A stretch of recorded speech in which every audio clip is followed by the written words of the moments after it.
Hello दोस्तों, कैसे हो आप सभी का फिर एक बार कर्ण राठौर प्लेटफॉर्म पर स्वागत है। 2-3 दिन मिस होने के बाद फिर से मैं आपकी मैथ की क्लास लेके आया हूँ आपके सामने। किसी कारणवश नहीं ले पाया, परसेंटेज अपन चल रही थी, किसी कारण से नहीं ले पाया था मैं क्लास आपकी, और अपने परसेंटेज चल रही थी। परसेंटेज में कुछ चीजें मैंने बेसिक रूप में आपको सिखाई थी। 3 से 4 क्लास मेरी परसेंटेज की आपके सामने है डेलेस यूट्यूब पे। तो परसेंटेज प्रतिशत ये चीज मैंने आपको सिखाई थी, पढ़ाई थी।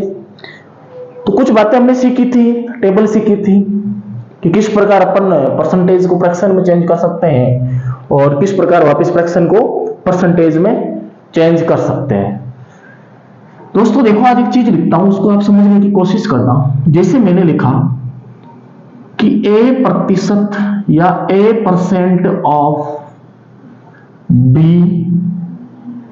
बराबर होता है B% ऑफ A।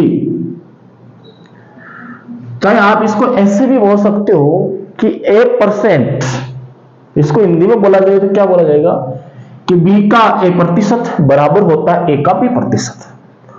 यानी तो इसको ऐसे भी अपन लिख सकते हैं और इसको वापस ऐसे भी अपन लिख सकते हैं।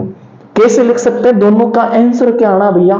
सेम आना है, कोई दिक्कत वाली बात नहीं है। जैसे मैंने आपके लिखा, क्या लिखा कि 37%, यानी इसका मैंने अर्थ समझने में कोशिश कर रहा हूं आपको यहां पे कि अगर मान लीजिए एग्जाम में क्वेश्चन आ जाता तो उसको अपन कैसे सॉल्व कर सकते हैं। ध्यान से देखना। जैसे मैंने क्वेश्चन लिखा, फिर क्या क्वेश्चन लिखा कि 37% ऑफ 50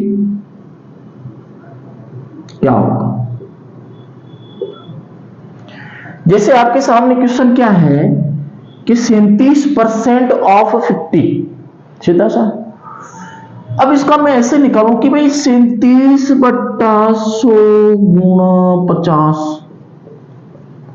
ऑफ का मतलब का, तो मेरे लिए लंबा हो जाएगा। लेकिन यदि मैं इस चीज को समझता हूं कि यदि A% है तो या मैं क्या कर सकता हूं, B% कर सकता हूं। कैसे कि A बराबर कितना आपके पास 37 है, B बराबर कितना है 50 है। तो इसका मतलब है मैं इसको ऐसे भी लिख सकता हूं, क्या लिख सकता हूं कि 50% ऑफ 37, ऐसे लिख सकता हूं ना। सीधी सी बात है कि भाई ये मेरा जो समीकरण क्या कह रहा है कि A% of B, A% of B किसके बराबर है? B% of A। A मैंने किसको माना? 37 को। B किसको माना? 50 को। तो क्या मैं 50% कर सकता हूं इसको? 50 के साथ ये जो परसेंटेज है लेके आ सकता हूं? तो आप कहोगे हाँ सर जी, इसका पुणे लेके आ सकते हो। अब इसको सोल्व कर लो। आप जानते हो कि 50% का मतलब क्या होता है? 1/2 होता है, और 37 का आधा क्या हो जाएगा? 18 से 1/2 हो जाएगा। लो जी, आ गया आंसर। इसको करते काटते, लो जी ऐसे करते, फिर 18 ऐसे करते। यहां सिर्फ आपको दिमाग में इसको कैलकुलेट करना है कि ये दे रखा है कि 37% ऑफ 50 है, तो मैं क्या कर सकता हूं, ये परसेंटेज का जो साइन है ये किसके साथ लगा सकता हूं? 50 के साथ लगा सकता हूं। मेरे कोई इश्यू नहीं होगा। 50 के साथ क्या कर सकता हूं? लगा सकता हूं, कोई इश्यू नहीं है अपने। ठीक है ना? तो इस प्रकार आप इसको सोल्व कर सकते हो। जैसे मैंने क्वेश्चन दिया आपको, क्या दिया,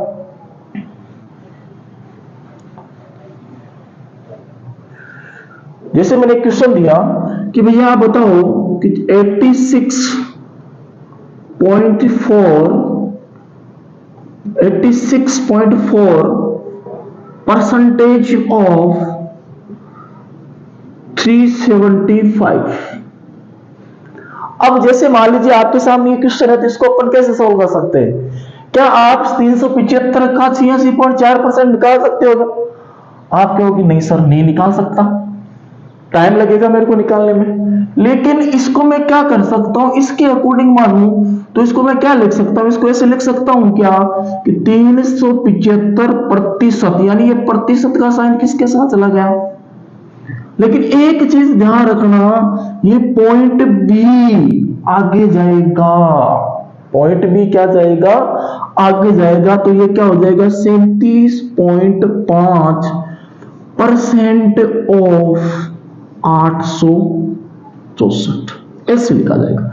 यदि पॉइंट है, इसका ध्यान रखना, यदि दशमलव है, डॉट लगा हुआ है, दशमलव लगा है, तो जितनी संख्या के बाद, जितनी संख्या के पहले क्या लगा हुआ है, दशमलव लगा है, तो अगली संख्या में उतनी संख्या के पहले आपको क्या लगाना है, दशमलव लगाना है। कैसे लगाना है, जैसे इसमें दे रखा है कि 86.4% ऑफ 375, तो होगा A% ऑफ बी। मैं क्या लिखूं, B%, बी का मतलब 375 है, लेकिन यहां देखो एक संख्या के जस्ट पहले क्या है, दशमलव है, तो इसमें भी एक संख्या के पहले मैं क्या लगा दूंगा, दशमलव लगा दूंगा, ऑफ क्या हो जाएगा, 864 हो जाएगा। अब अपन जानते हैं, क्या जानते हैं कि भाई 1/8 जो होता है वो कितना होता है, 1/8 है, मैंने सिखा रखा है 1/8 क्या होता है, तो आप कहोगे सर जी 12.5 होता है, 12.5 होता है। अब ये देखो 12.5 का कितना गुना है, मैंने सिखाया आपको पहले चीजें, ये चीजें मैंने आपको पहले सिखा रखी है कि 37.5 जो है वो 12.5 का कितना गुना है, तो आप कहोगे सर 3 गुना है। कितना गुना है, 3 गुना है। करके देख सकते हो, ये चीजें मैंने इजी में आपको सिखाई थी पहले, मेरी 3 से 4 वीडियो उनको आप देखिए। तो देखो इसको भी मैं कितना गुना कर दूं, 3 गुना कर दूं। इसका मतलब 37.5 की वैल्यू कितनी है, 3/8। ऑफ का मतलब गुना 864। कितनी बार कट गया, 108 बार कट गया। गुना कर लो भाई, 8 3 24, 324 आ गए। कितने आ गए, 324 आ गए भाई। एक तो आप मान लो इस क्वेश्चन को कैसे करते कि 6.4% ऑफ 375 का निकालते, लेकिन मैंने क्या किया, ये सिखाया आपको कि A% ऑफ बी बराबर होता है B% ऑफ ए होता है। यानी इस परसेंट को इसके साथ आप लगा सकते हो, लेकिन जब परसेंटेज लगाओगे, यदि दशमलव है तो जितनी संख्या के पहले इसमें दशमलव लगा हुआ है ना, उतनी संख्या के पहले इसमें भी क्या लगाना है, दशमलव लगाना है। तो इस प्रकार कुछ आपको फटाफट क्या करना, वैल्यू सोल्व करना होता है, ठीक है ना। ये तो मैंने सिखाया कि आप फटाफट क्वेश्चन क्या कर सकते हो, सोल्व कर सकते हो, ठीक है जी। हाँ जी, अब आ जाओ, अब मैं सिखाता हूं आपको मल्टीप्लाइंग फैक्टर। क्या सिखाता हूं, अब आपकी परसेंटेज स्टार्ट होने वाली है, जिनमें जो चीजें मैं आपको आगे सिखाऊंगा वो चीजें आपके प्रॉफिट लॉस में भी काम आएगी, डिस्काउंट में भी काम आएगी, अदरवाइज जो भी अर्थमेटिक है उसमें पूरी में काम आएगी। तो हेडिंग डाल लीजिए आप, क्या हेडिंग डालना है, थोड़ा अलग चेंज करके मैं डाल देता हूं हेडिंग। तो हेडिंग अपनी है कि multiplying factor. Multiplying factor, multiplying क्या है, फैक्टर। ये क्या होता है समझने की कोशिश कीजिए। देखिए दुनिया के अंदर कोई भी चीज है या दुनिया के अंदर कोई भी वस्तु है, वो अपने आप में क्या है, 100% है, अपने आप में क्या है, 100% है। ये चीज मैंने आपको कई बार बता दी है कि जैसे भाई ये मार्कर है, तो ये मार्कर अपने आप में कितना परसेंट है, तो आप कहोगे सर 100% है। ये मार्कर है, तो ये मार्कर अपने आप में क्या है, 100% है। मैं अपने आप में क्या हूं, 100% हूं। ये बोर्ड जो अपने आप में क्या है, 100% है। जितनी भी वस्तुएं होती है इस वर्ल्ड के अंदर, वो अपने आप में क्या होती है, 100% होती है। जैसे भाई साहब मैंने लिखा x, क्या लिखा, x। देखो जी आपके सामने जो ये x लिखा हुआ है, x क्या है, अपने आप में x क्या है, तो आप कहो कि सर x अपने आप में 100% है। क्योंकि मैंने सिखाया किसी भी चीज का अगर किसी के साथ मल्टीप्लाई नहीं है तो उसको अपन हमेशा किससे गुणा करते हैं, 1 से गुणा करते हैं। x ले लो, a ले लो, b ले लो, c ले लो, कुछ भी ले लो। तो x को मैंने क्या कहा, मैंने कहा x जो है वो अपने आप में 100% है। तो x को 1 से गुणा किया, और आप जानते हो कि 1 अपने आप में क्या, 100 बार शुरुआत में मैंने बताया कि एक जो है वो अपने आप में कितना परसेंट है, 100% है। एक अपने आप में क्या है, 100% है। इसका मतलब है कि x क्या हो गया, x क्या हो गया, अपने आप में 100% है। x अपने आप में क्या है, 100% है। समझ ना, कहने का मतलब कोई x है मान लो, तो x अपने आप में क्या है, 100% होता है, 100% होता है। अब देखो कोई भी वैल्यू होती है ना, उसके दो मान अपन देखेंगे। एक मान होता है उसका प्रारंभिक मान, एक तो कौन सा देखेंगे अपन, प्रारंभिक मान देखेंगे, और एक देखेंगे अपन उसका अंतिम मान। इनिशियल वैल्यू, प्रारंभिक मान, और एक अपन देखेंगे यहां अंतिम मान। भाई साहब यदि यहां आप समझ गए ना, प्रारंभिक मान और अंतिम मान, यदि चीजें यहां समझ गए ना, तो आपको परसेंटेज की जड़ पकड़ में आ जाएगी। एक सीखना प्रारंभिक मान और एक सीखना है अंतिम मान। जैसे मैंने कहा कोई भी वस्तु है, ध्यान से सीखना दो, मैंने कहा कोई भी वस्तु है, उस वस्तु में अपने आप है उसका मान मैं कह देता हूं 100% है। वो वस्तु क्या है, अपने आप में 100% है। वो वस्तु अपने आप में 100% है। वो वस्तु अपने आप में क्या है, 100% है। मैंने कहा कि उस वस्तु में मान लीजिए 20% आपने क्या कर दिए, बढ़ा दिए। 20% आपने क्या कर दिए, बढ़ा दिए। छोटी छोटी चीजें, ये आप चीजें सीखोगे तो ही आगे बढ़ोगे, अदरवाइज सीधे क्वेश्चन सोल्व करने की कोशिश करोगे ना कहीं आप फंस जाओगे। ठीक है, तो मैंने कहा कि प्रारंभिक मान कितना है, 100%। और उस प्रारंभिक मान में मैं क्या करता हूं, 20% बढ़ा देता हूं।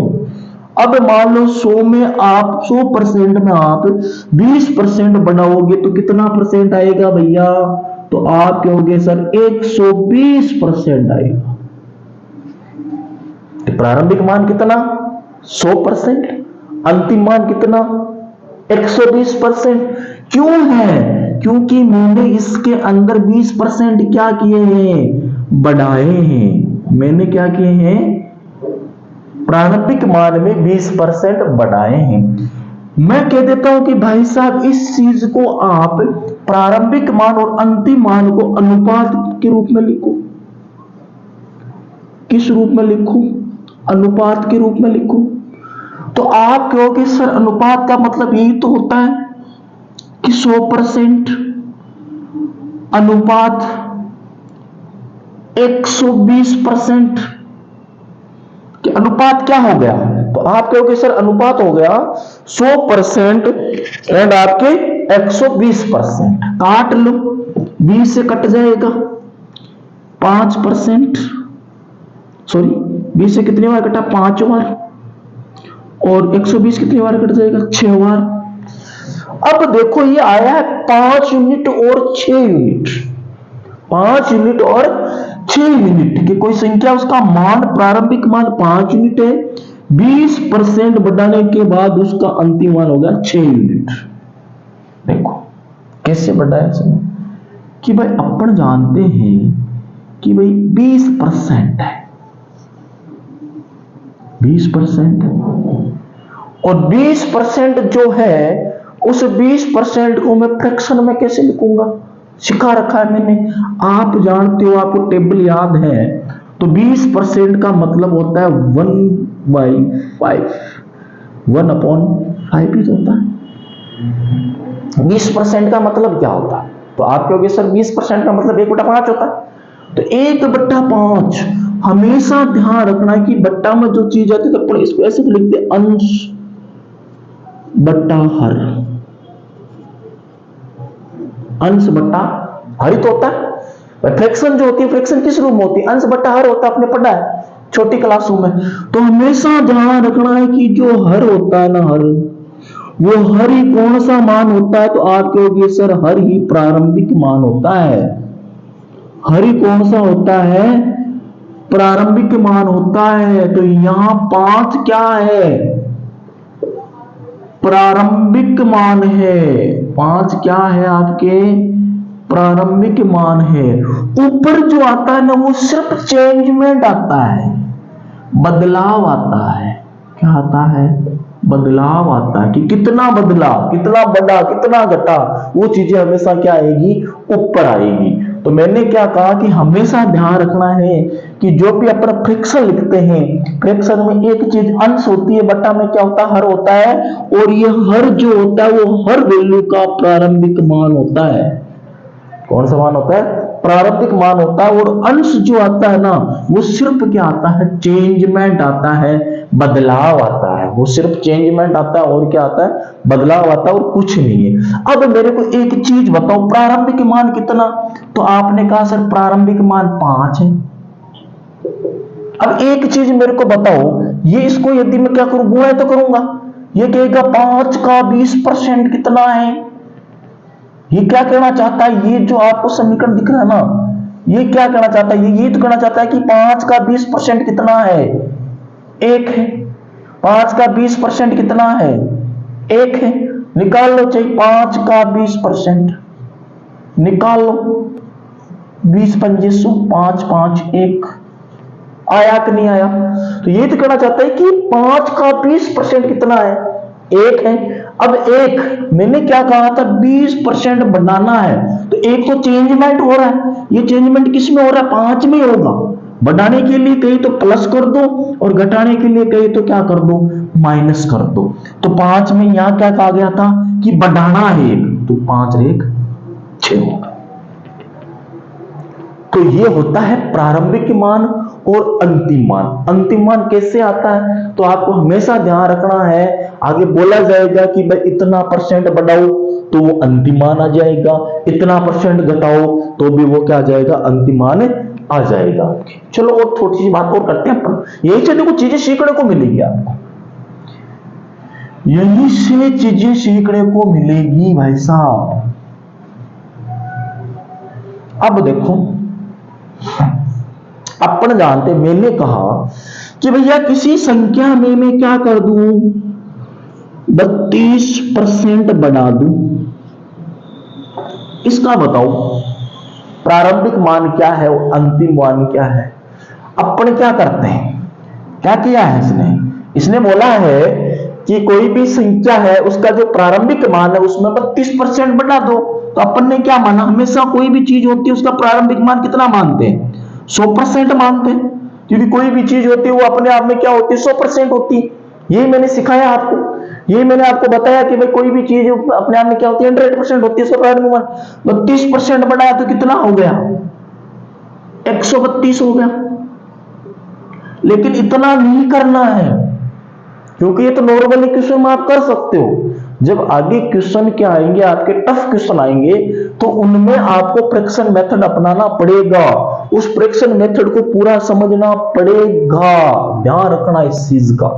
हाँ जी, 32%। बताओ क्या होगा? 32% क्या होगा भैया? अपन जानते हैं कि 4% जो होता है, 4% का मान कितना होता है? आप कहोगे सर 1/25 होता है।